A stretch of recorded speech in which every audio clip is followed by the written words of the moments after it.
Bon, alors, 5e conférence, avant-dernière, les vacances. Il y a toujours 2 points de vue, hein? Espérons, en tout cas. Donc, aujourd'hui, je vais aborder un sujet un peu loin d'Émilie Carr, vous allez voir. En tout cas, je vais essayer de me retomber sur mes pieds un peu plus loin. Mais j'ai pensé que c'est quand même une des définitions de la beauté qui a été amenée par les surréalistes en particulier. La beauté sera convulsive ou ne sera pas. C'est évidemment une phrase d'André Breton dans son livre Nadja, hein, qui est consacré à cette personne un peu extraordinaire qu'il a rencontrée et qui l'a fasciné. On ne sait pas trop qui elle est, une espèce de voyante en fait, peut-être aussi un peu malade mentale, en tout cas, une espèce de personne assez bizarre qui faisait des dessins et dont Breton faisait grand cas. Et il finit son livre sur Nadja par cette phrase-là. Ensuite, il reprend ça un petit peu plus tard en espérant qu'il nous explique un peu de quoi il s'agit. Et c'est dans un autre de ses livres qui a eu beaucoup d'importance ici au Canada aussi, parce que le fameux chapitre 5 de L'Amour fou a été publié, comme vous savez, dans la revue Minotaure et a été lu par Bourdieu en particulier. En tout cas, c'est là qu'il est question de Léonard de Vinci disant à ses élèves « Regardez un vieux mur et vous verrez apparaître des formes et vous n'aurez qu'à les copier, etc. » Alors, souvent, on date un peu l'intuition de la peinture automatiste à partir de cette lecture-là. Mais dans L'Amour fou, il y a aussi une définition de la beauté convulsive, un petit peu plus explicite, mais vous allez voir qu'il nous place devant un autre énigme, en fait. La beauté convulsive sera érotique voilée, explosante fixe, magique circonstancielle ou ne sera pas. Alors là, on avance dans les ténèbres. Enfin, au lieu d'avancer dans plus de clarté, on a maintenant 3 concepts, explosante fixe, érotique voilée et magique circonstancielle. En fait, pour arriver à comprendre ce qu'il veut dire, il faut lire le texte, évidemment, comme toujours, et là, voir un peu les exemples qu'il apporte de ces catégories. Hein. Et vous allez voir que ça rejoint un petit peu ce qu'on a dit la dernière fois là, sur l'inquiétante étrangeté, mais vu d'un autre point de vue, enfin, vu à travers la loupe de Breton. Hein. Alors d'abord, érotique voilé. Qu'est-ce qu'il veut dire par là? Alors voici les exemples qu'il donne. Par exemple, le premier, c'est un exemple qui est tiré de la géologie, en fait. Hein.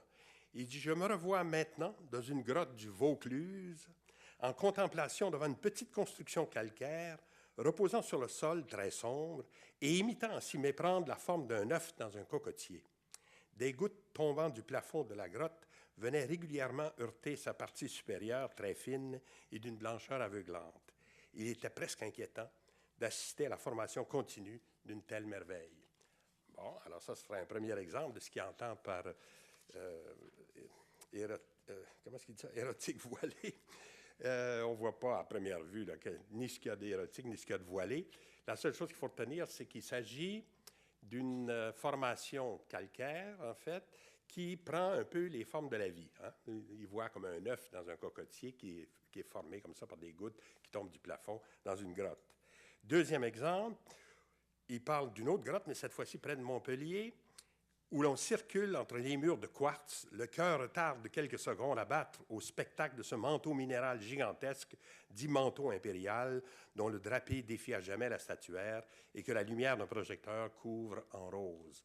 Alors là aussi, il rentre donc dans une autre grotte et il voit un mur de quartz qui est éclairé par des projecteurs en rose et qui fait ce qu'ils appellent un manteau impérial. C'est tellement grand. Alors là aussi, donc on a affaire à un phénomène géologique un peu particulier, dans lequel on pourrait dire, ben là, c'est plutôt comme un vêtement qui serait évoqué. Alors, le troisième exemple qu'il donne, il l'illustre par une photo, parce que les 2 premiers ne sont pas illustrés. Souvent, les livres de Breton sont illustrés par des photos faites par des grands photographes. Ça peut être Man Ray, ça peut être Brassailles. C'est des gens près de lui, alors ils lui fournissent des photos. Et là, ici, il s'agit d'une espèce de racine de mandragore qui a été trouvée telle quelle dans la nature, avec pas beaucoup de modifications, sauf évidemment l'œuf sur lequel elle se tient, mais qui lui a fait penser à lui, Breton, ça lui a fait penser à Énée portant son père en chise sur son dos. Vous savez, ça fait allusion à ce passage de Virgile dans l'Énide, quand la ville de Troie tombe entre les mains de leurs ennemis. Énée s'empare de son père, le porte sur son dos et sort de la ville avant que tout s'écroule. Hein. Alors, donc là aussi, on a affaire à quelque chose d'inanimé, hein, qui est une racine, et qui évoque pour lui quelque chose de vivant. Enfin, donc, le père de Anchise, c'est-à-dire Anchise qui est le père, et son fils aîné qui le transporte. Quatrième exemple, là c'est plus curieux. Là c'est une photo assez élaborée, en fait, de Man Ray, dans laquelle on voit des cartes à jouer, puis au centre, une espèce de très curieuse petite figurine que Breton décrit de la façon suivante. Il dit « Une statuette en caoutchouc brut d'un jeune être bizarre, écoutant. » Alors, écoutant, c'est parce que si vous voyez la main est proche de son oreille, comme ça, il y a une main qui est sur la gauche là, qui apparaît, et c'est pour ça qu'il dit « écoutant ». À la moindre enflure saignant, comme j'ai pu le constater, d'un sang intarissable de sèvres sombres, être qui me touche particulièrement dans la mesure même où je n'en connais ni l'origine ni les fins, et c'est pas moi. Et qu'à tort ou à raison, j'ai pris le parti de tenir pour un objet d'envoûtement. Ce dernier objet, par l'intermédiaire des cartes, ne m'a jamais entretenu de rien d'autre que de moi, qu'il m'a toujours amené au point vif de ma vie. Alors, là aussi, donc, un objet bizarre, probablement trouvé sous...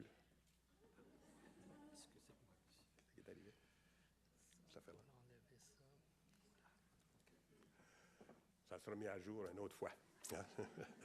Et un objet bizarre qu'il a dû trouver dans les marchés aux puces ou quelque chose comme ça, une espèce de truc sur lequel, évidemment, on n'a aucune espèce de renseignement de quoi il s'agit. Bon, il décide que c'est une statuette d'envoûtement, mais en fait, il n'en sait rien. Et d'ailleurs, il insiste le fait qu'elle est d'autant plus troublante qu'il n'en sait rien. Hein?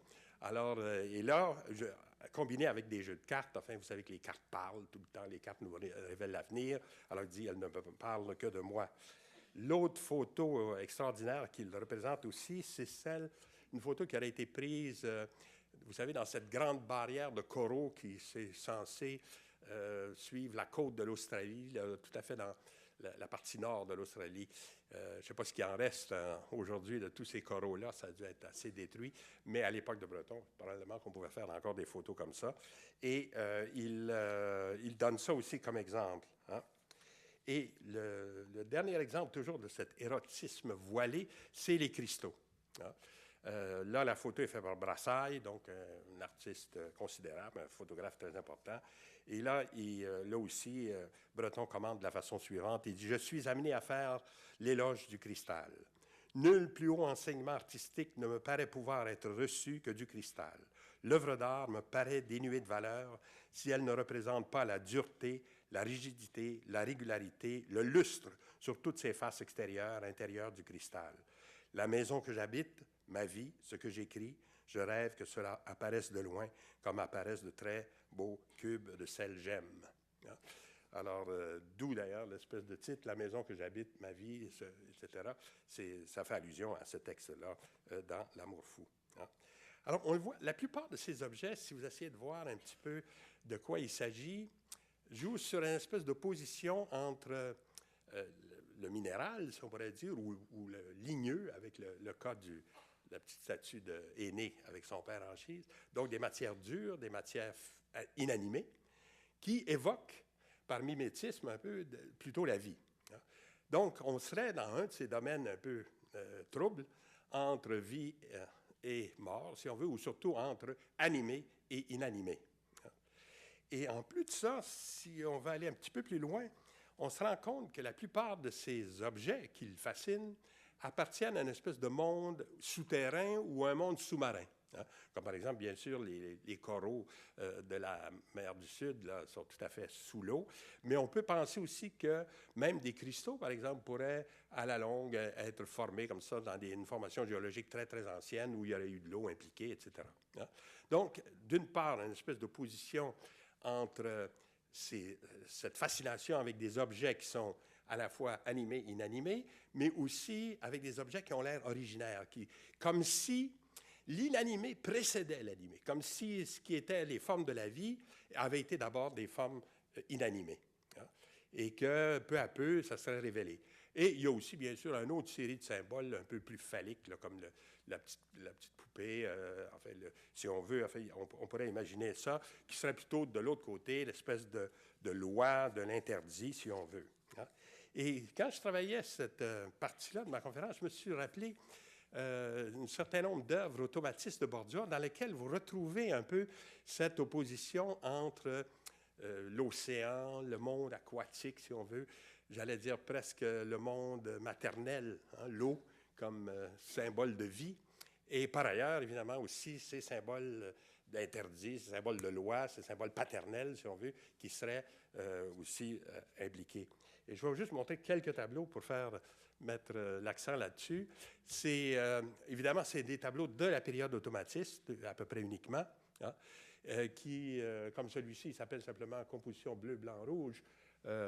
Mais en fait, quand on voit le tableau lui-même, on a l'impression plutôt des algues ou enfin, des coraux peut-être, en fait, mais certainement quelque chose qui apparaît dans le fond de la mer. Hein. Alors, le fond du tableau suggère un peu, si vous voulez, l'univers marin, et les objets qui sont devant sont comme des objets qu'on pourrait trouver comme ça dans le fond de la mer. Hein. Et ça, c'est un tableau de 1944, donc au tout début des tableaux à l'huile faits par Bordua dans la période automatiste, hein, dans lesquels ce qu'il découvre à ce moment-là, comment faire un tableau à l'huile automatiste, ce n'était pas évident, évidemment, parce que si vous commencez à peindre tout, disons, attentivement, vous perdez la vitesse d'improvisation qu'il faut dans un tableau automatique. Vous n'êtes pas supposé d'avoir d'idées préconçues avant de faire le tableau, et il faut que le tableau se développe devant vous. Hein. Alors, ce qu'il avait compris, c'est qu'il fallait peindre le fond d'abord, laisser sécher, puis ensuite peindre les objets devant le fond. Hein. Ce qui fait que ces tableaux-là, au point de vue structure, sont toujours faits comme des objets devant un fond, et donc suggèrent une profondeur. Hein. Et avec le temps, d'ailleurs, ça va s'accentuer, cet aspect-là. Disons ici, très nettement, le fond était fait avant, et les objets ont été peints, parfois même en deux techniques différentes. Hein. Le fond est peint à la brosse, si on veut, avec un pinceau, et les objets, au contraire, sont peints avec la spatule. Ils se détachent même physiquement, si on veut, du fond. Hein. Et là, une fois de plus, dans celui-là, Carquois fleuri, vous avez à la fois ces symboles de carquois fleuri. C'est un oxymoron classique, hein, c'est-à-dire les carquois, ça évoque la guerre, puis les fleurs, ça évoque la paix. Alors, des carquois fleuris, c'est un peu une espèce de symbole ambigu, mais qui se détachent comme ça, comme des affirmations, derrière un fond qui recule à l'infini et qui serait l'autre côté, le côté océanique, si on veut, le côté dans lequel il fait bon d'être, dans lequel on se dissout d'une certaine façon. Hein. Ce que Freud appelait le complexe du nirvana. Hein, on s'en va dans l'océanique. On n'a plus d'ego, on n'a plus de structure. On disparaît dans une espèce d'extase qui fait perdre le sentiment du moi. Hein. Tandis qu'évidemment, l'autre, les Carquois, au contraire, là, on est ramené brutalement à la réalité. C'est la guerre, c'est la paix, c'est le monde des interdits. Hein. Vous avez ce tableau-là aussi qui est célèbre, enfin, Parachutes végétaux. Je n'ai pas commenté le fait que les titres complets comportent des chiffres. Hein. C'est qu'à partir de 45, 46, 47, Borgia prend l'initiative soit de dater les tableaux. Par exemple, si vous avez 2,45, 2,45, ça veut dire un tableau fait en février 1945, mais on a des tableaux comme celui-là, 1947, donc là, c'est plus une date. Hein, il y a 12 mois dans l'année. Et ça veut dire que c'est le 19e tableau fait en 1947. C'est très intéressant, ça, cette façon de titrer les tableaux, parce que c'est très rare qu'on a ça, qu'on peut avoir une séquence réelle des tableaux. Hein, savoir lequel qui a fait d'abord, lequel qui a fait ensuite, quels sont les problèmes posés dans le tableau précédent qui ont été résolus dans le tableau suivant. Pour la plupart des grands maîtres, on n'a pas cette séquence-là. Hein. Il y avait un livre célèbre qui s'appelait Le dossier Caravage, dans lequel l'auteur avait démontré qu'on pouvait invertir complètement la présentation de Caravage, c'est-à-dire ce qu'on appelait ses œuvres de jeunesse devenaient des œuvres de vieillesse, et inversement, et que ça se tenait, que c'était très possible qu'il ait pu évoluer de cette façon-là ou de l'autre. Hein. Alors, parce qu'on n'a pas les dates précises, on n'a pas pour des vieux maîtres comme ça, c'est beaucoup plus difficile à faire. Pour Bordua, ça a duré quelques années seulement. Après, il a abandonné ce système-là. Mais disons, dans le temps que ça dure, j'ai trouvé ça très intéressant. Alors, encore une fois, c'est le même la même structure de composition. Hein, vous avez un fond qui est peint d'abord, et devant, des parachutes végétaux. Ça fait sans doute allusion à ces petites plantes là, au printemps et qui se mettent, ou à l'automne plutôt, c'est quoi, qui dérivent, là, les pissenlits, tout ça, c'est quand ça? C'est un peu ça, les parachutes végétaux. Là, vous réglerez ça une autre fois. Et là, disons, un autre tableau qui reprend aussi un peu cette idée, le rocher noyé dans le vin, en 1949. Alors déjà, là, il n'y a plus de chiffres, il n'y a plus de numéros. Donc, on n'est pas fixé sur la séquence. On est fixé sur la date, parce qu'il est daté, mais pas sur la séquence des tableaux en 49. Et le rocher noyé dans le vin, c'est évidemment le mont Saint-Hilaire, hein, parce que, qui est renversé, si on veut, hein, ici, hein, qui serait le ciel sera en bas. Alors, il est comme renversé. Pourquoi c'est le mont Saint-Hilaire? Parce qu'il courait l'idée à l'époque que le mont Saint-Hilaire était un mont volcanique. Hein. On sait que c'est un peu plus compliqué que ça. On parle d'extrusion, hein, c'est-à-dire qu'il y aurait eu comme une plaque tectonique qui se déplace et en dessous, une espèce de ce qu'ils appellent en géologie des hotspots, là, des points chauds, qui aurait fait une bosselure, si on veut, sur la Terre. Et après, avec l'érosion, tout ça, on aurait obtenu finalement la montagne telle qu'elle est maintenant. Mais le volcanisme du mont Saint-Hilaire à l'époque, surtout d'Ausias-le-Duc, et d'autres, c'était comme une croyance courante, ça. Alors, le vin, c'est rouge, le vin, c'est du feu. Alors, c'est le rocher noyé dans le vin, c'est un peu une allusion à cette espèce de monde qui ferait allusion à l'orogénèse du mont Saint-Hilaire. Là aussi, vous avez toujours cette opposition d'une structure qui s'impose au premier plan, ici plutôt étagée, si on veut, avec, au fond, tout le temps, une espèce d'océan d'ambiance qui prend qui situe l'objet, si on veut. L'objet se détache vers nous, puis derrière, on a toute cette... Alors, c'est ça, je voyais qu'il y avait une espèce de possibilité d'interpréter cette opposition qu'on a chez Breton entre les choses qui viennent de l'océan, qui viennent du fond, qui sont souterraines, qui ont été préparées de longues mains comme ça pour aboutir à des choses aussi parfaites que les cristaux.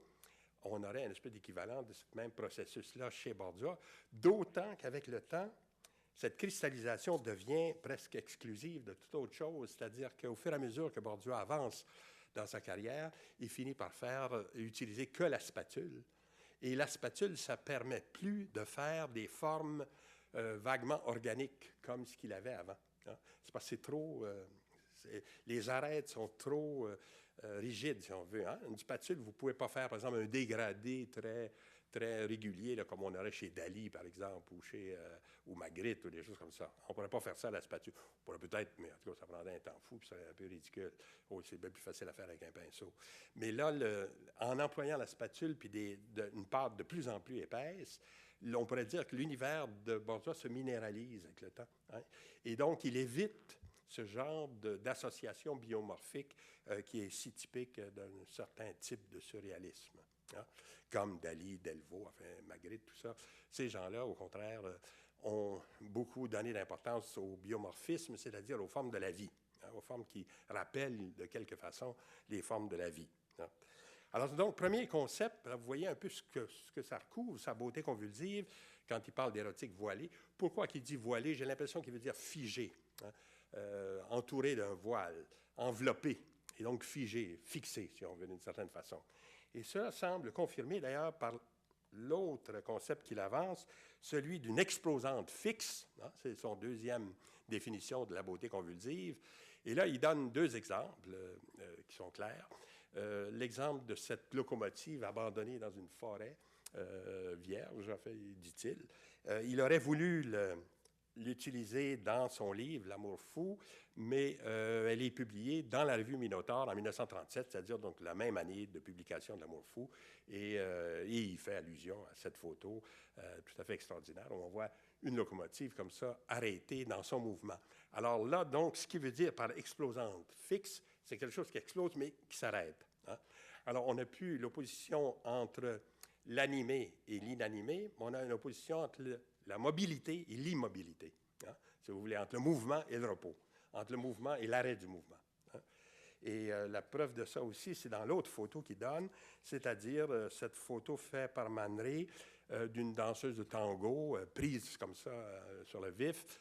C'est sûr qu'avec les méthodes actuelles de photographie, on aurait pu avoir une image beaucoup moins mystérieuse que celle-là. Mais là, ça sert le propos, évidemment, le fait qu'on ne puisse pas voir trop tôt ni sa figure, ni ses gestes trop. Enfin, on voit bien un bras, une main, mais tout le reste a l'air comme emporté dans un mouvement. Mais là aussi, il s'agit d'un mouvement fixé, grâce à la photographie d'ailleurs, hein, qui est, vous vous souvenez, je pense que j'ai parlé de ça un petit peu, la photo qui était comme un processus de mortification. Hein. Au début, on l'aperçoit comme ça fixe les gens, ça fixe les images. C'est le contraire d'une évocation du mouvement.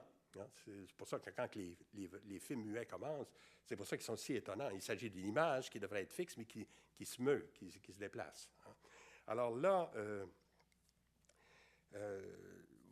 disons que la beauté convulsive, là, ça voudrait dire aussi tous ces phénomènes dans lesquels on a une espèce d'opposition entre l'immobilité et le mouvement, hein, si on veut.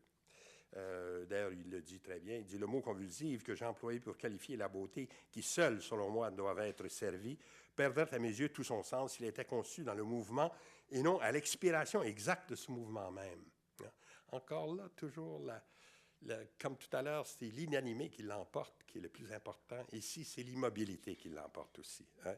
Il dit ce qui l'intéresse, c'est le mouvement arrêté à l'instant précis, là, à son expiration exacte. Il ne peut, selon moi, y avoir beauté convulsive, qu'au prix de l'affirmation du rapport réciproque qui lie l'objet considéré dans son mouvement et dans son repos. Hein, l'opposition entre les deux. Et c'était un peu ce que Barthes disait, Roland Barthes qui a fait un très beau livre sur la photographie. Hein, son livre, si je me souviens, c'est quoi? C'est La chambre claire. Et par opposition à la chambre obscure, si on veut, la caméra obscura. Et dans lequel il dit ça, il dit quand vous êtes photographié, vous êtes fixé d'une certaine façon. Hein, c'est vrai, quand quelqu'un nous photographie, on ne sait pas trop où se mettre. Il faut un sneer, sourier, cheese, tous ces trucs pour animer un peu la figure, mais en réalité, et comme Barthes dit, on n'est ni sujet ni objet. On n'est plus sujet parce qu'il nous traite comme des objets. Mais d'un autre côté, on est quelqu'un aussi. Alors, on est comme entre les deux. Et la photographie fait ça, hein, fait une espèce de fixation comme ça de l'image, comme on voit évidemment dans l'exemple de Man Ray. Troisième catégorie, magique circonstancielle. Alors là, c'est les surréalistes sont les spécialistes de cette section-là, si on veut. C'est tout ce qu'on pourrait appeler, tout ce qui est de l'ordre de la trouvaille. Hein. Magique circonstancielle, ça nous met dans l'ordre du temps plutôt que dans l'ordre de l'espace. Et là, c'est chaque fois que vous allez au marché aux puces et vous découvrez une chose extraordinaire que vous n'avez jamais vue avant, comme la racine de mandragore qui a l'air de Aîné portant son père en chise, ou comme la petite statuette en caoutchouc qui saigne, etc. Enfin, ça, c'est les trouvailles. Ça, c'est le merveilleux pour les surréalistes. C'est les objets comme ça qu'on peut trouver, rapportés à la maison, puis commentés pendant des heures et des heures, en groupe ou en petit comité. Hein. Et là, ce qui peut être intéressant à partir de là, sur laquelle il faut réfléchir, vous allez voir peu à peu, ça va m'amener vers Émile Carre, c'est la relation des surréalistes à l'objet. Hein. Ils ont fait beaucoup disons, de travaux autour de ce thème-là, de l'objet surréaliste. Qu'est-ce que c'est? C'est un objet trouvé, habituellement. Ce n'est pas un objet fabriqué. Hein? C'est un objet qu'on trouve comme ça par hasard et qu'on met dans un contexte artistique, par exemple en l'exposant. Et parmi les objets qui vont les fasciner, il va y avoir tout ce qu'on appelle l'art primitif. Hein? Ça va devenir une espèce de maladie surréaliste, ça, de collectionner des masques esquimaux, d'acheter des fétiches, comme ils disent, enfin, de devenir des collectionneurs d'objets. Hein. Et effectivement, à l'époque, à Paris en particulier, on commence à avoir des boutiques qu'on appelait d'art nègre, dans lesquelles on trouvait un bric-à-brac incroyable qui venait des colonies, et avec toutes sortes de choses. Puis comme les gens connaissent absolument rien de l'origine de ces objets, à quoi ça servait, etc., c'est vendu souvent pour une chanson. Hein. Alors donc, chacun, Marc Sernes ou Breton ou d'autres, sont mis à accumuler comme ça des collections d'art dits primitifs et en ont fait souvent aussi l'objet d'expositions en même temps que leurs œuvres. Hein. C'est-à-dire que dans les expositions surréalistes, vous savez souvent une espèce de mélange entre par exemple, ici, dans cette exposition de 1936, vous avez sur le mur, là, il y a 2 masques qui viennent probablement soit d'Océanie ou d'Afrique, enfin, je n'ai aucune idée, et qui sont à côté du Damien Man Ray, de la fameuse boule là, de Giacometti. Il y a ici une guitare de Picasso. Et sur l'armoire qui est là, il y a une espèce de petite plante grêle. Là. Mais pourquoi ils sont excités avec ça? C'est que c'est une des plantes carnivores. Ah, ben là, c'est fantastique. C'est un objet surréaliste que la nature nous donne, comme ça. La Venus trap, là, qui mange des mouches, ou des petites plantes de ce type-là, en fait, qui collent les insectes. Alors là, les surréalistes mettent ça aussi dans leur exposition. Alors, c'est un petit peu de bric-à-brac qui vient de tous les horizons, mais où les objets dits primitifs ont une présence, une importance. Hein. Ça, il s'agit de l'exposition surréaliste d'objets, ça s'appelait comme ça d'ailleurs, à la galerie de Charles Raton, là, qui était un marchand d'art primitif, en fait. Ce que Raton faisait, lui, c'était plutôt de vendre des œuvres africaines ou d'autres. Les œuvres africaines vont être un petit peu monopolisées par les cubistes, hein, à cause de Picasso, qui va aussi collectionner tout ça en même temps. Hein. Et si bien que les surréalistes vont dériver vers d'autres types d'œuvres, en général d'Océanie et éventuellement aussi d'Amérique. Hein. Vous allez voir pourquoi aussi ils s'en vont comme ça. Alors, on arrive si bien à avoir des collections, comme ça, qu'on accumule. Ici, vous avez une photo de Breton âgé, un peu, là, dans ce qu'il appelait son atelier, c'est-à-dire l'endroit où il écrit, et il est littéralement immergé dans toutes sortes d'objets de toute provenance, en fait, y compris, comme à gauche, une espèce de sculpture certainement primitive, et avec sur le mur des photos, des objets. Enfin, il n'y a presque plus de place pour bouger là-dedans. C'est tellement ce que ça a été accumulé. Hein? Et on pourrait dire que chez Breton et chez beaucoup de surréalistes, ils sont passés de l'intérêt pour les objets dits primitifs aux gens qui les ont créés. Hein?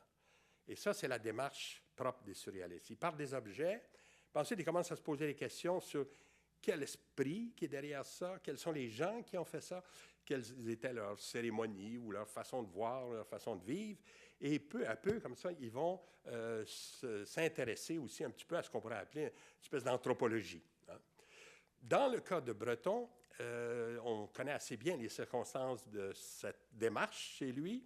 C'est qu'en 1941, donc la guerre est déjà commencée en 1939, et là, en plus, la France vient de capituler. Et là, les gens essaient de quitter la France occupée vers la France libre.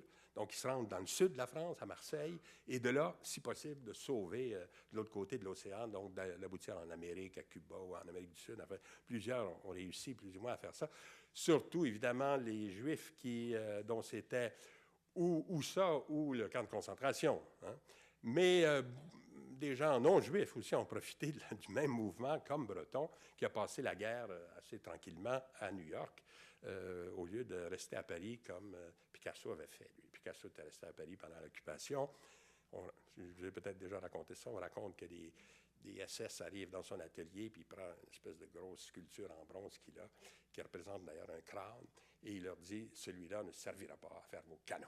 Hein. » Alors, c'est un peu risqué avec des SS, mais en tout cas, de toute façon, ils ont été pris de court, ils sont partis, puis ils ont laissé sa tête de mort. Hein. Et là, donc, je reviens à Breton. Breton est dans le sud de la France en 1941. Il aspire à traverser l'océan puis à aller vivre à New York. Et finalement, donc, il obtient une position sur un bateau, parce qu'il n'y a pas d'avion qui traverse encore à l'époque, en 1941. Et un de ses compagnons de voyage, c'est Claude Lévi-Strauss. Hein? Et Lévi-Strauss, évidemment, qui lui est juif, lui n'a pas beaucoup de choix. Il dit, j'étais où je trouvais quelque chose à faire à New York, où je devenais la proie des camps de concentration. Et là, les deux hommes se rencontrent et deviennent amis. Et vous savez que Lévi-Strauss, évidemment, c'est un des très grands anthropologues contemporains. Et donc, là aussi, l'intérêt pour l'art primitif, tout ça, va se nourrir de ce dialogue entre les deux personnages. Hein. Lévi-Strauss est certainement celui qui peut introduire Breton à non seulement la signification des objets qu'il collectionne, mais éventuellement aussi aux mythes et aux coutumes, en fait, des gens qui les ont produits. Hein. Alors, les deux gars sont sur le bateau, discutent, etc., puis arrivent à New York finalement. Et chacun va de son côté. Disons, Lévi-Strauss a raconté l'impact qu'a eu sur lui ses premières visites du Musée d'histoire naturelle à New York, hein, le Natural History Museum. C'est là qu'il se trouvaient, en fait, les collections ethnographiques. Hein. Ce n'était pas au Musée d'art moderne ou au Metropolitan à l'époque, pas encore. Hein. Maintenant, si vous allez à New York, évidemment, le Metropolitan, c'est l'endroit pour voir de l'art primitif extraordinaire. Mais dans le temps, c'était donc à ce Musée d'histoire naturelle. Et ça, c'est une photo qui a été faite à peu près à l'époque où Lévi-Strauss le visite et qui décrit d'une façon absolument merveilleuse. Il disait « Il est à New York un lieu magique où les rêves de l'enfance se sont donné rendez-vous, où des troncs séculaires chantent et parlent, où des objets indéfinissables guettent le visiteur avec l'anxieuse fixité des visages, où des animaux d'une gentillesse surhumaine joignent comme des mains leurs petites pattes, priant pour le privilège de construire à l'élu le palais du castor, de lui servir de guide au royaume des phoques, ou de lui enseigner, dans un baiser mystique, le langage de la grenouille ou du martin pêcheur. Ce lieu auquel des méthodes muséographiques désuètes, mais singulièrement efficaces, confèrent les prestiges supplémentaires du clair-obscur des cavernes et du croulant entassement des trésors perdus, on le visite tous les jours, de 10h à 5h, à l'American Museum of Natural History. C'est la vaste salle du rez-de-chaussée consacrée aux tribus indiennes de la côte nord du Pacifique qui va depuis l'Alaska jusqu'à la Colombie-Britannique. Hein. Alors là, si vous voulez, d'ailleurs, l'essentiel des travaux de Lévi-Strauss vont porter sur les tribus indiennes à la fois de l'Amérique du Sud et de l'Amérique du Nord. Enfin, tous ces grands livres, là, ce qu'on appelle les mythologiques de Lévi-Strauss, portent sur cette section-là. Et là, on voit, enfin, comme c'est des gens aussi qui sont bénis pour savoir écrire, ils écrivent des beaux textes. Alors, ils nous décrivent un peu l'impact qu'a eu sur lui cet aspect-là. Et d'ailleurs, je pense que c'est à New York, surtout, que les surréalistes, qui sont tous réfugiés là, il y en a quelques-uns, Max Ernst ou d'autres, Kurt Seligman, enfin, breton, et toute une autre série, Tanguay, enfin, je ne veux pas donner toute la liste de mémoire, mais... qui vont découvrir justement cet aspect de l'art primitif qu'ils ne connaissaient pas beaucoup en France, qui est celui de l'art primitif américain, celui qui se passe ici sur notre territoire, enfin en particulier des Indiens de la côte du Nord-Ouest, en Colombie-Britannique et, comme il dit, en Alaska éventuellement. Hein.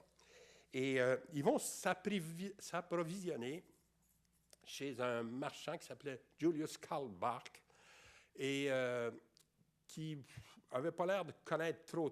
C'était un bon Allemand qui, ce qu'il aimait, lui, c'est plutôt la porcelaine, les petits objets, là, les Gemäldlich, un peu. Puis, alors, il était... mais de temps en temps, il y avait en vitrine un ou deux masques iroquois ou de la côte ouest, etc. Et là, le premier qui découvre ça, c'est Max Ernst. Alors, il se met à acheter pour 35 $, 40 $ un masque. Et là, les gens le questionnent, évidemment, les autres de la bande disent « Où tu trouvais ça? » Alors là, il y a toutes sortes de discussions. Il essaie de garder ça privément pour lui, parce que c'est des petites boutiques minables. Hein, c'est la 3e avenue. C'était pas M. Karl Bach, c'était pas quelqu'un de très, très connu. Et là, peu à peu, évidemment, ils finissent par savoir le poteau rose, et tout le monde va s'approvisionner là. Et on comprend finalement que M. Karl Bach, lui, visite un Museum of Indian Culture, qui se trouve à Brooklyn et qui est mieux connu sur le nom de High Collection, H-E-Y-E, High Collection. Et là, une chose absolument inouïe, ces gens-là sont là pour conserver toutes ces œuvres-là, mais ils en ont des milliers et ils commencent à les écouler sur le marché les uns après les autres. C'est comme si le Musée des Beaux-Arts disait « Bon, on va vendre nos bordures, on en a un peu trop, et il n'y aura pas trop de protestations, etc. » Alors, c'est un peu ça, c'est un peu scandaleux. Mais alors, c'est là qu'ils s'approvisionnent. Alors, quand les surréalistes ont compris ça, ils sont allés à la source, évidemment, ils ont payé encore moins cher, etc. Alors, vous voyez que ils reprennent, au fond, leurs habitudes de collectionner des objets dits d'art primitif et même de faire des expositions de ces objets-là, comme par exemple une de ces armures de cuir là, qu'ils ont achetées a été présentée en 1946 dans une exposition dont la préface avait été faite par Newman. Hein? Alors, là, Newman étant un peintre américain, alors ils se sont dit, il connaît peut-être ça un peu plus que nous. Alors, il lui avait demandé de faire la préface de cette exposition-là. Mais c'est la même attitude qu'ils avaient à Paris, en fait, c'est de présenter, mais cette fois-ci, ils présentent des objets qui viennent d'Amérique. Hein. Et après, de là, comme je vous disais tout à l'heure, ça va les amener vers l'exploration des gens. Hein. L'objet amène aux gens. Chez les surréalistes. C'est toujours le même enthousiasme. Ensuite, c'est la volonté de voir les choses dans leur contexte. Et en particulier, Breton va faire un magnifique voyage dans l'ouest des États-Unis, chez les Pueblos et chez les Navajos. Et là, il décrit ça, enfin, dans ses écrits. Je vais vous citer. Il y a la fameuse ode à Fourier qu'il a fait, qui, à première vue, ode à Charles Fourier. On ne s'attendrait pas de voir une évocation du paysage américain, mais il l'a écrit en se rendant vers l'ouest. Hein.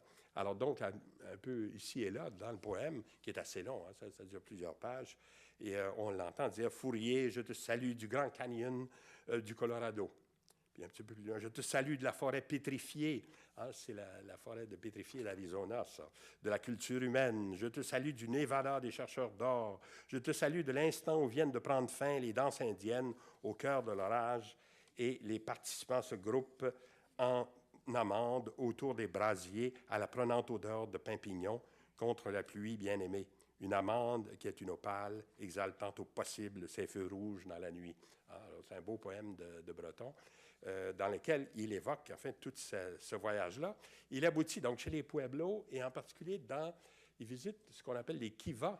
Vous en avez un exemple à gauche ici, qui étaient des constructions faites. On creusait la terre d'abord, on faisait des murs assez bas, puis un plafond plat, et on descend dans le kiva. C'est-à-dire qu'il y a toujours une échelle qui permet d'aller au sol, puis là, en général, au sol aussi, il se passe des choses. Comme ce que vous voyez à droite, c'est un exemple de sand painting, là, de peinture de sable, hein, avec des sables de différentes couleurs, avec des pollens de fleurs et avec aussi, je pense, des graines de maïs ou des choses comme ça.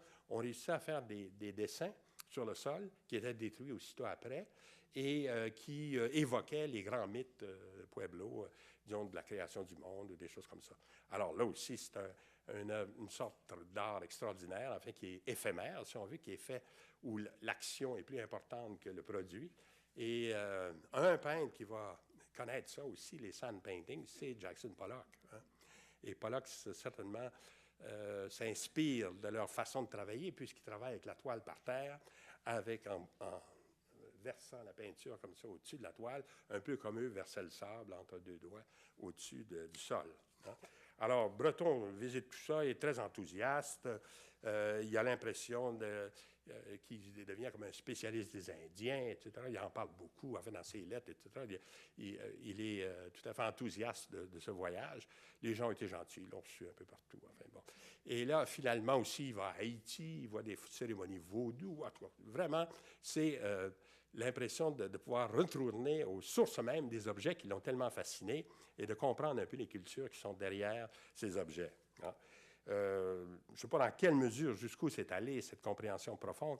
On a l'impression qu'ils sont attirés par des formes de pensée qui ne seraient pas logiques, hein, ou en tout cas entre guillemets, parce qu'il y a, comme justement, c'est pour ça que Lévi-Strauss a fait un livre qui s'appelle « La pensée sauvage », justement pour nier cet aspect soi-disant d'illogisme de la pensée dite primitive. Et en tout cas, pour eux, ça, c'était comme la révélation de l'inconscient, si on veut, presque à l'état pur, et qu'eux essayaient de retrouver, peut-être pas les objets eux-mêmes, mais l'espèce de mentalité qui serait derrière les objets. Et ils font aussi, dans tout leur voyage, des acquisitions un peu massives, là, par exemple chez les Pueblos, de ces poupées dites kachina. Hein. C'est des petites poupées, en fait, pas très grandes, et qui servent à initier les enfants au panthéon Navajo, ou au Pueblo. Hein. Alors, on explique aux enfants, ça, c'est le dieu de la guerre, ça, c'est le dieu de ci, c'est le dieu de ça. Alors, ils voient un peu toutes ces poupées-là. Ils sont assez extraordinaires, d'ailleurs, comme celui-là, c'est un danseur du maïs, alors qu'il y a quelque chose à voir avec le maïs. Et ils avaient, d'ailleurs, des costumes disons, traditionnels, parce que les poupées Kachina sont aussi inspirées de danseurs, hein, qui sont habillés avec des costumes complets. Hein. Puis chacun, évidemment, a une signification. Comme par exemple celui-là, c'est le soleil, hein, avec sa tête toute rayonnante comme ça.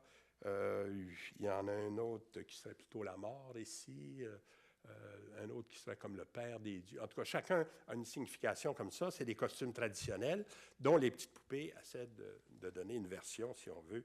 Et c'est ça que les Blancs achètent en quantité, reviennent avec ça. Il y a des photos de Maxence où il y en a des centaines autour de lui. En tout cas, je sais pas, là aussi, il y a toujours un excès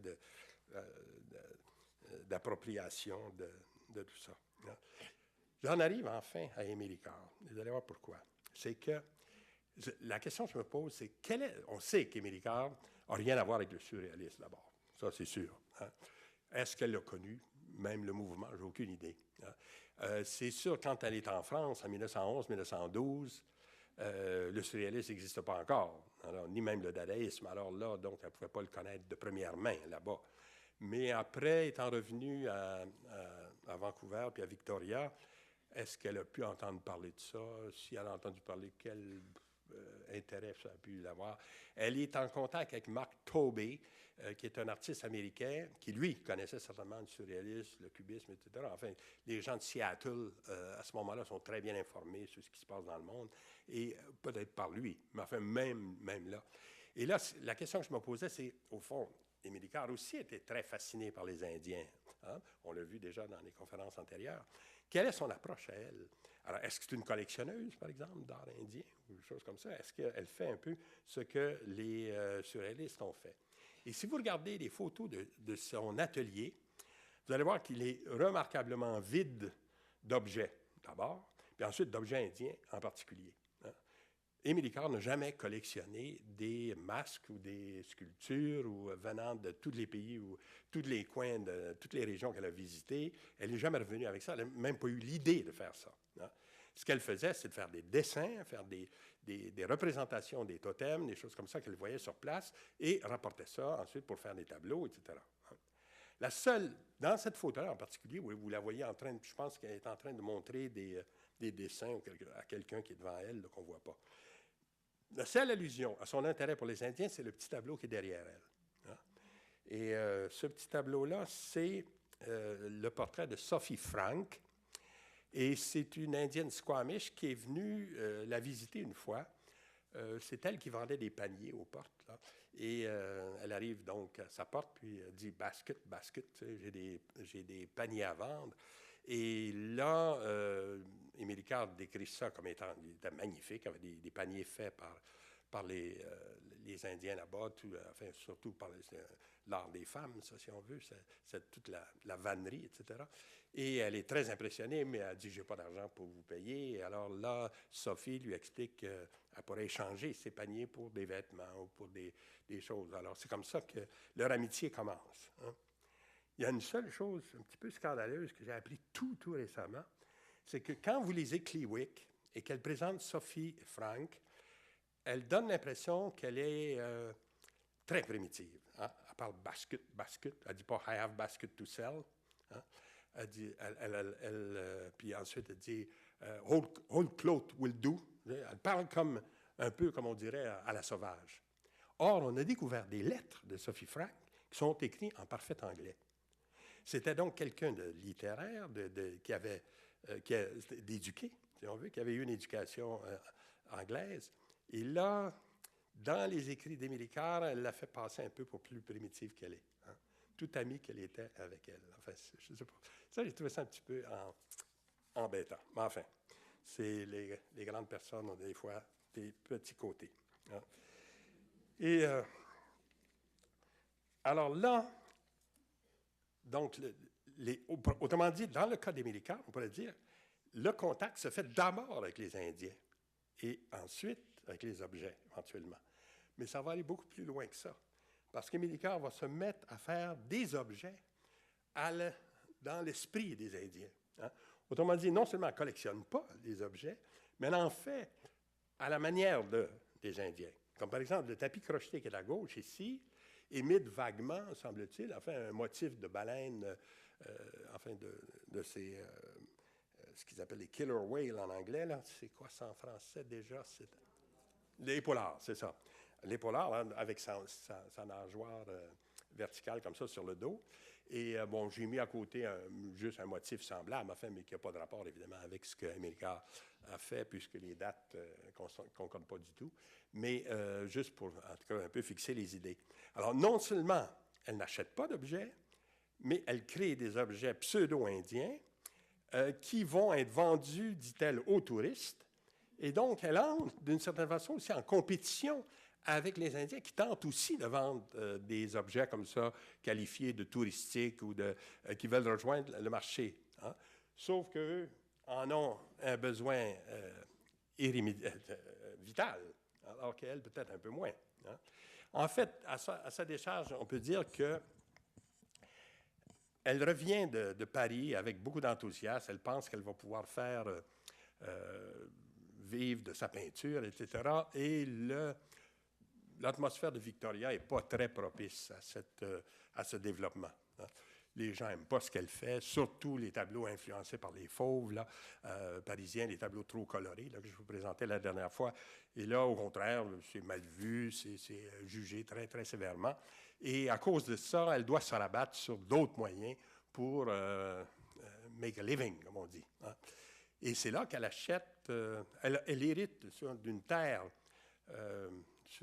près de Victoria, en fait dans la ville de Victoria plutôt, qui appartenait à ses parents.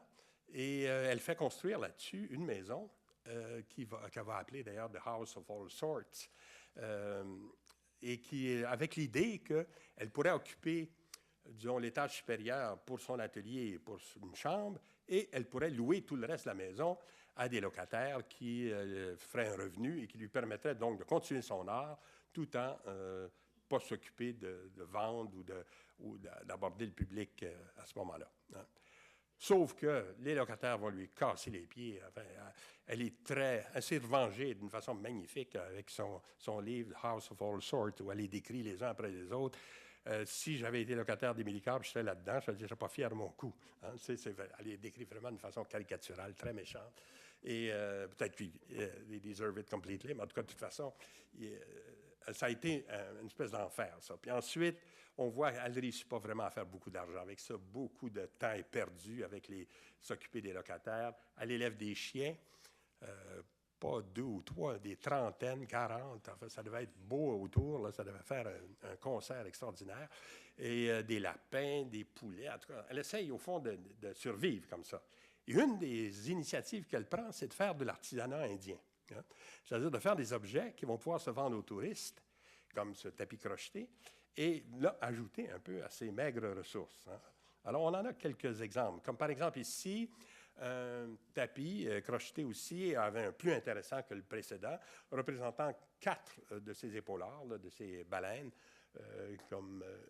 en symétrie comme ça. Alors là, c'est quand même un petit peu plus d'invention. Enfin, on a l'impression qu'elle a interprété davantage ses motifs de départ. Et c'est une pièce assez grande aussi, qui était d'ailleurs présentée ici à l'exposition cet été. Hein. Autre exemple, cette espèce d'aigle à 2 têtes, fait dans les couleurs qui ne seraient pas les couleurs des Indiens, mais en tout cas, de toute façon, et qui représente comme ça un aigle, un peu comme dans les symboles de l'Allemagne, par exemple, hein, l'aigle à 2 têtes, etc.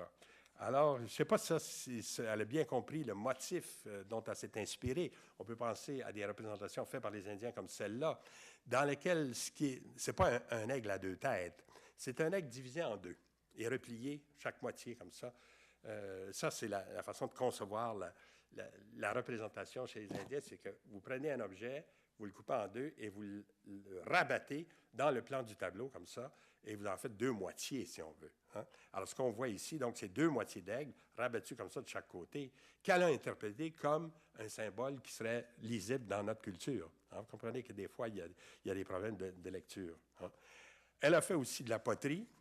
Là, j'allais dire, il y a à boire et à manger là-dedans. Il y a vraiment des choses minables, là, mais qui, dit-elle, se vendaient auprès des touristes. Ça parle d'ailleurs de prostitution à propos de cette production chez elle. Elle n'est pas du tout contente de l'avoir fait. La seule chose qu'elle avec lequel elle se défend un peu en disant « J'ai quand même suivi les motifs tels qu'ils sont, je ne les ai pas trop transformés. » Comme par exemple le grand plat au centre, là, ça serait une représentation d'un castor avec ces deux grandes incisives le plus prononcées au milieu de la bouche. Bon, elle aurait comme ça tenté de faire de son mieux pour être assez proche des modèles indiens. Hein.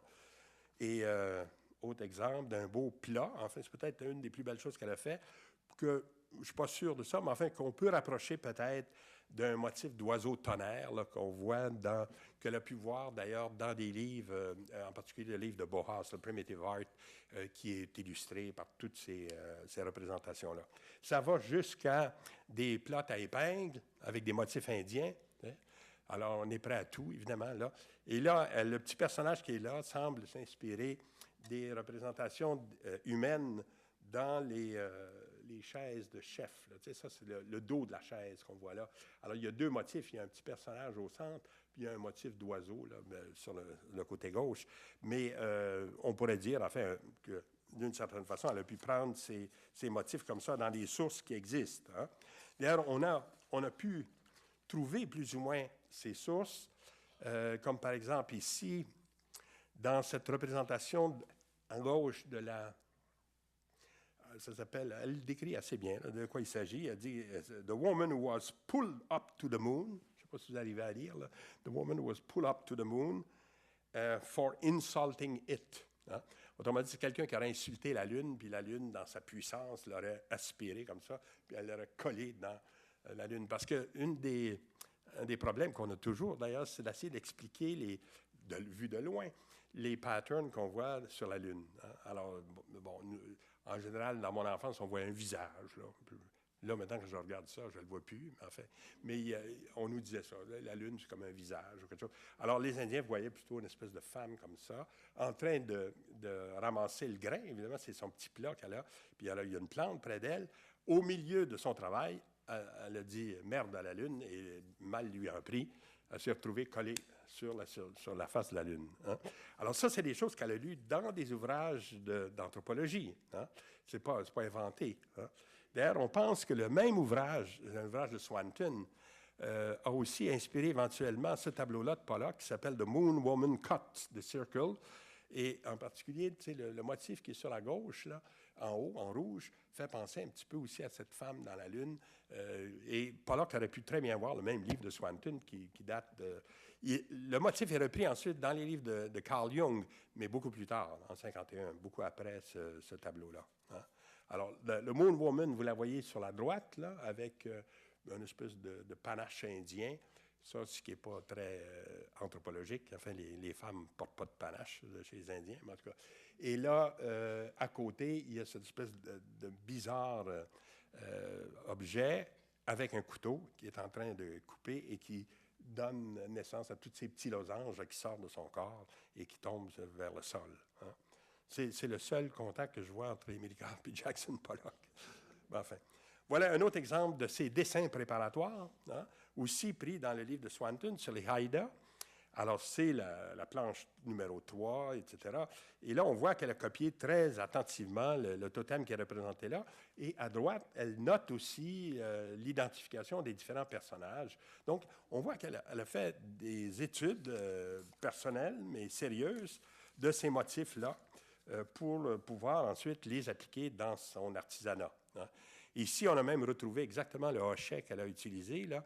Si vous remarquez, le dessin qui est en haut ressemble beaucoup au hochet qui est là. Elle l'a vu d'ailleurs. Il vient du Royal Ontario Museum à Toronto, mais elle l'a vu à Ottawa lors de l'exposition de 1927 là, dont je vais parler. Et donc, là aussi, pour la documentation, pour la façon dont elle a procédé, on a finalement assez de données. Hein. Voici ce qu'elle disait d'ailleurs. « Je décorais ma poterie de motifs indiens. C'est la raison pour laquelle les touristes l'achetaient. Je me haïssais de prostituer ainsi l'art indien. Nos Indiens ne faisaient pas de poterie. Leur motif n'était pas, destiné à décorer de la terre cuite. Au moins, je suis resté fidèle aux motifs eux-mêmes. Hein. » On voit que c'était la seule chose... mais là, si on réfléchit maintenant un petit peu à ce que ça signifiait, cette espèce de commerce d'objets pseudo-indiens, c'est que vous avez à l'époque, un problème dans la perception de l'art indien par, on pourrait dire, les cognoscenti, comme les anthropologues, les directeurs de musées. Ils font une grosse différence à l'époque entre ce qui est authentique et ce qui ne l'est pas, entre ce qui est ancien et ce qui est commercial. Hein? Et là, pour d'ailleurs condamner les objets indiens faits actuellement, et pour ne collectionner que des objets anciens le plus possible, où là, il n'y aurait pas eu l'intervention de l'homme blanc, et on aurait affaire donc à des objets à l'état pur, si on veut. Mais en réalité, cette politique qui se veut, en fait, très proche des valeurs indiennes, était en fait tout à fait néfaste pour les Indiens, parce que ce qu'ils ont à vendre, ce n'est pas des objets anciens, c'est des objets d'aujourd'hui, c'est les baskets, hein, c'est les paniers. Alors là, il y a une espèce d'ambiguïté. Dans le passé, par exemple, moi j'avais étudié un petit peu ce que les Jésuites disaient sur l'art indien d'ici, là, quand ils arrivent au 17e siècle. Oh mon Dieu, ils voient des grotesques, hein, des marmoussets. Alors tout l'art indien passe comme ça dans le zéro absolu, parce que pour eux, c'est grotesque, c'est pas regardable. Les marmoussets, c'est comme des singes, hein, ça veut dire c'est comme de l'art de singe, hein, si on veut. Et là, donc, anciennement, c'était ça. Puis ensuite, quand les Indiens sont mis un petit peu à peindre davantage comme les Blancs, on a parlé de progrès. Hein? Mais au 20e siècle, l'attitude se renverse. Hein?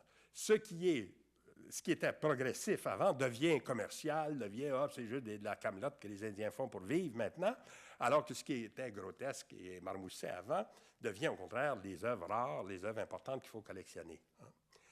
Mais ces mêmes anthropologues donc, qui veulent sauver à tout prix le passé des Indiens sont en train de détruire leur présent. Hein? C'est ça qui arrive. Et la compétition d'Émile Icare sur ce terrain-là est assez ambivalente. Hein? Puisque non seulement là, il s'agit d'artisanat pseudo-indien moderne, si on veut, mais qui se vendent aux mêmes touristes qui vont aller à un ou à l'autre. Hein? Alors là aussi, je n'ai pas l'impression qu'elle a compris les choses comme ça, mais à distance, puis il y a un magnifique livre de Ruth Phillips sur ce sujet-là, c'est Trading Identities, hein, c'est-à-dire comment, peu à peu, on a utilisé des motifs indiens chez les Indiens eux-mêmes pour survivre, en fait. Hein. Donc, cet art soi-disant commercial était en fait un art de survie, et donc, pourquoi le mépriser, pourquoi en faire quelque chose de spécialement négatif? Mais vous allez voir que ça va aller très loin, cette distinction-là, en particulier pour une exposition qui a été très, très importante pour Émile Icare. C'est la fameuse exposition qui a été présentée donc à ce qu'on appelait à l'époque la Galerie nationale du Canada et qui s'appelle maintenant, comme vous savez, le Musée des beaux-arts du Canada à Ottawa et qui s'appelait Exhibition of Canadian West Coast Art, Native and Modern. Hein? Si vous vous souvenez à l'exposition qu'on a eue ici cet été, il y avait une chambre qui représentait un peu cette exposition-là. C'est la chambre où il y avait beaucoup d'œuvres indiennes et des œuvres d'Émile Icare ou d'autres peintres là, sur les murs. Là, vous allez voir, là, je vais vous montrer des photos de l'époque. C'est la présentation qu'on a faite ici, s'inspirait de ces photos-là pour reconstituer un petit peu le genre d'impact que ça a eu. Émile Icare a fait le voyage de l'Ouest jusqu'à Ottawa pour voir ça. Hein. D'autant plus qu'elle avait 33 tableaux dans cette exposition-là. Et donc, c'était l'artiste la plus représentée. Hein. Et elle est certainement, non seulement ça, mais c'est elle qui a fait aussi la couverture du catalogue, ce que je vous montre là. Si vous regardez en bas, en petites lettres, vous avez Clewick. Hein. Elle a signé donc de son nom indien, comme si c'était une Indienne qui avait dessiné ça. Mais c'est un dessin fait par Émile Icare dans le style indien, hein, si on veut. Donc, là, on va voir, vous allez voir l'ambiguïté dont je signalais, là, va se compliquer un peu encore plus. Hein. Et on pourrait se demander quels étaient les motifs de cette confrontation, parce que ce que Eric Brown, le directeur de la Galerie nationale, voulait faire à l'époque, c'est de montrer native art, hein, c'est-à-dire donc l'art des Indiens, avec ce qu'il appelle more sophisticated painter of today. Ça, c'est nous autres, ça, les sophisticated painters. Hein. Alors, ce qu'il appelle dans le titre les modern painters. Hein. Alors, voir quel est le rapport entre les deux. Alors, il dit, il y a deux objectifs, voir s'il y a eu influence de l'un sur l'autre, qui est un problème un peu théorique, si on veut. Et ensuite, ajouta-t-il, c'est de donner des lettres de noblesse à l'art des Indiens, hein, en les montrant à côté de les sophisticated painters. Hein. Ça va leur faire du bien. Hein. Alors, ça va les présenter dans un contexte artistique. Hein. Effectivement, il y a une chose qu'il faut lui reconnaître, c'est que l'accrochage même de l'exposition à la Galerie nationale à l'époque, qui n'était pas où elle est maintenant, bien sûr, était dans l'édifice Elgin. Mais l'accrochage n'avait rien à voir avec les accrochages auxquels on était habitué dans les musées d'ethnographie. Ça, c'est un bon exemple là, de la façon dont les choses étaient présentées. Dans des boîtes de verre, avec des objets accumulés comme ça, entassés les uns par-dessus les autres, plusieurs suspendus au plafond, comme tous les canaux, etc. Donc, on ne pouvait pas voir comment c'est fait dedans. Et une espèce de bric-à-brac comme ça, ce que Lévi-Strauss appelait des méthodes désuètes, mais singulièrement efficaces, hein, de muséologie. C'est-à-dire, c'est un peu ça, là. Et là, par rapport à ça, évidemment, la présentation qu'on va avoir des objets à Ottawa, dans la Galerie nationale, va être très, très différente. Peut-être le pire de ces présentations-là, à l'époque, c'est le Trocadéro à Paris, hein, où là, par exemple, toutes les lances qu'on a pu collectionner là, chez les gens de Nouvelle-Guinée, toutes les sont accumulées comme ça, comme un trophée derrière le fétiche là, qui est placé au premier plan, avec un personnage en cire, habillé en je ne sais pas quoi, là, une peau de bête. Et Picasso a décrit l'atmosphère de ce musée Trocadéro à l'époque. Il a répondu à ce que je vais vous lire quand on lui a demandé d'où venaient les demoiselles d'Avignon, qu'est-ce qui vous avait donné l'inspiration. Et il fait un lien avec ce genre de présentation. Il dit « Quand je suis allé au Trocadéro pour la première fois, sur les insistances de Derain, c'était dégoûtant. Le marché aux puces, l'odeur, j'étais tout seul, je voulais m'en aller, mais je ne partais pas. Je restais. J'ai compris que c'était très important. Il m'arrivait quelque chose, non? Les masques, ils n'étaient pas des sculptures comme les autres, pas du tout. Ils étaient des choses magiques. J'ai compris pourquoi j'étais peintre, tout seul, dans cet affreux musée, avec ses masques, ses poupées faire des peaux rouges, ses mannequins poussiéreux. Les demoiselles d'Avignon ont dû me venir ce jour-là. Mais pas du tout à cause des formes, parce que c'était mon premier tableau d'exorcisme. Oui, absolument. Bon, alors là, c'est du Picasso, tant qu'on veut, là. Les exorcismes, là, ça n'a pas beaucoup de rapport avec ce qu'il voyait, mais en tout cas, c'est l'idée que lui, il faisait des tableaux d'exorcisme à partir de ça. En tout cas, donc, vous voyez le genre de présentation qu'on a dans les musées d'ethnologie. Quand on regarde maintenant la façon dont les choses étaient présentées à la Galerie nationale du Canada en 1927, c'est vraiment que les objets sont maintenant situés dans un contexte d'art. Hein? Ils sont présentés sur le mur, comme des tableaux, et éventuellement sur des petits podiums, mais ils ne sont plus mis dans des cages de verre, puis suspendus au plafond, puis accumulés comme ça, un peu à la va comme je te pousse. Hein? Donc, on leur donne, quand Éric Brandt disait « je veux leur donner la dignité d'œuvre d'art », on voit très bien ce qu'il veut dire. En fait, c'est ça qui est en train de se passer. Et sur les murs, bien, ce qu'on voit, c'est aussi les tapis crochetés d'Émile Carr. Hein? Il y en a un ici tout à fait à droite, et il y en a un autre ici. Hein? Ce n'est pas une œuvre indienne, ça, c'est des œuvres qui... Regardez, vous allez voir, vous allez en connaître un que je vous ai montré juste à l'instant, ici à droite, hein? Avec les 4 épaulards. Là. Et donc, alors là, ça, c'est assez curieux parce que autant, disons, les anthropologues et les gens de musée ne veulent pas avoir d'objets commerciaux des Indiens, autant ils n'ont pas de problème avec des objets pseudo-indiens des Blancs. Hein? C'est assez... Vous voyez l'ambiguïté que je signalais tout à l'heure, là, ça se complique, puisque parmi les objets qu'on a retenus de ce qu'Émile Carr a envoyé, il y a aussi tous ces fameux tapis crochetés. Et on les retrouve, vous allez voir un autre exemple ici. Vous le retrouvez, là, c'est l'aigle à 2 têtes que je vous présentais tout à l'heure, il est ici. Vois-tu? Bon, ça, c'est peut-être pas elle, mais en tout cas, mais ça fait penser aussi au petit personnage qui était sur la plotte à épingle. Hein? Alors, donc, et là, les 2 tableaux qui sont là, c'est des tableaux d'Émile Carr. Hein? Alors, toujours cette espèce de mélange entre ce qui serait des tableaux, ce qui serait des objets d'artisanat, pseudo-indiens, etc. Hein? Et, je ne sais pas si... Oui. Un des grands responsables de cette espèce de sauce, c'est Marius Barbeau. Hein? Pourquoi? Parce que Marius Barbeau s'est mis dans l'idée que... Alors, il est un des organisateurs de cette exposition-là. Hein? Il est derrière tout ça. Il s'est mis dans l'idée que si on voulait renouveler l'art canadien et lui donner une saveur typiquement canadienne, rien comme le contact avec les Indiens et leur art. T'sais? Autrement dit, l'amalgame que faisait Émile Carr dans ses tapis crochetés, ces choses-là, serait pour lui vraiment quelque chose qui serait typiquement canadien, qu'on pourrait exporter à l'extérieur, que tout le monde reconnaîtrait comme tel. Hein? Et bon, c'est lié à sa façon de concevoir un peu, j'allais dire de façon folklorique, la culture.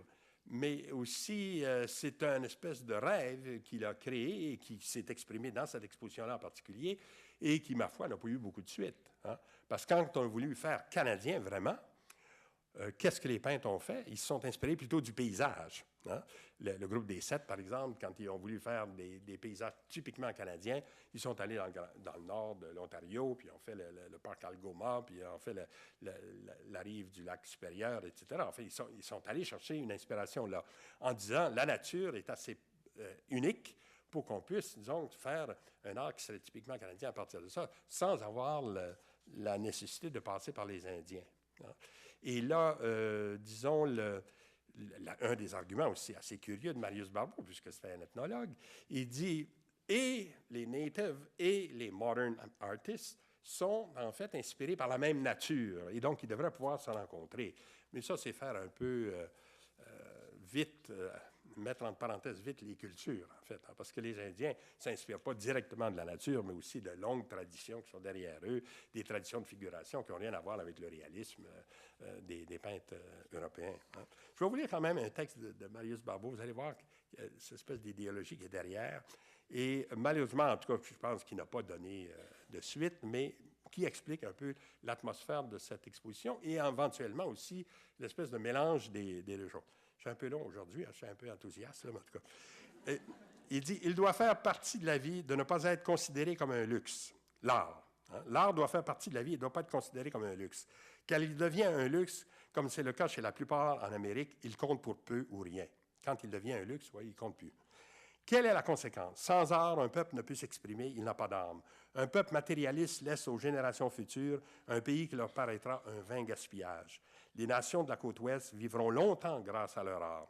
Maintenant, les musées du monde entier collectionnent leurs œuvres et nos artistes s'inspirent de leurs thèmes. Vous voyez? Donc, ils voient là donc, une possibilité, au contraire, d'une espèce d'intégration de l'art dans la vie. Et donc, pour lui, ça serait la solution. Et c'est pour ça qu'éventuellement, même des tapis crochetés ou des poteries, c'est-à-dire du design, ça, c'est intégré dans la vie, hein, autant que les objets indiens. Et donc, pour lui, c'est une solution. C'est une chose qu'on pourrait faire. Hein. Et j'essaie de voir qui a suivi ses conseils. Bon, on a cet exemple-là assez bizarre, là, qui n'existe plus maintenant, mais une salle indienne au Château Laurier, à Ottawa, fait de rien. C'est tout fait par Old Gates. Il n'y a absolument rien d'indien là. Alors, les lampes sont indiennes, les colonnes. Enfin, imaginez une espèce de paysage au fond. Ou alors cette grande murale pour l'OCN, le Canadien national à Boston, fait par Fritz Brandner, dans lequel on a étudié des thèmes indiens. Mais vous comprenez que ce n'était pas une voie vers laquelle l'art canadien pouvait beaucoup se développer. Hein? C'est-à-dire de s'inspirer comme ça de ces motifs-là pour renouveler nos formes d'art, ce n'était pas vraiment la solution. Et au fond, malgré ce que Marius Barbeau a pu dire, c'est les surréalistes qui avaient peut-être raison. L'art va rester un luxe d'une certaine façon. Elle ne pourra pas s'intégrer tant que ça dans la vie, surtout pas à ce prix-là. Et je conclurai peut-être en disant que si on avait des millicars, simplement ces tapis crochetés, ces poteries, on n'en parlerait plus aujourd'hui. Hein? OK, merci.